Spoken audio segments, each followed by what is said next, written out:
alayhi va sallam 3 narsaga qasam ichib aytaman degan ekanlar.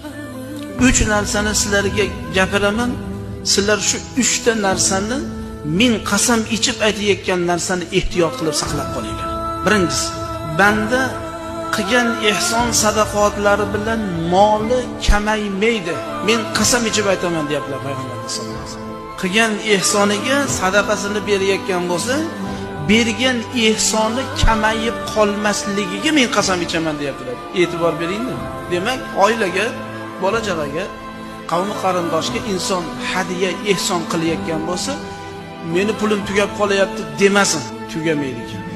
Ikkinchisi, bir bandaga birov zulm qilgan bo'lsa, zulm qilingan bo'lsa bandaga, shu qilayotgan zulmiga banda sabr qiladigan bo'lsa, Alloh jalla va alo sabri tufayli unga azizlikni Alloh ziyoda qiladi.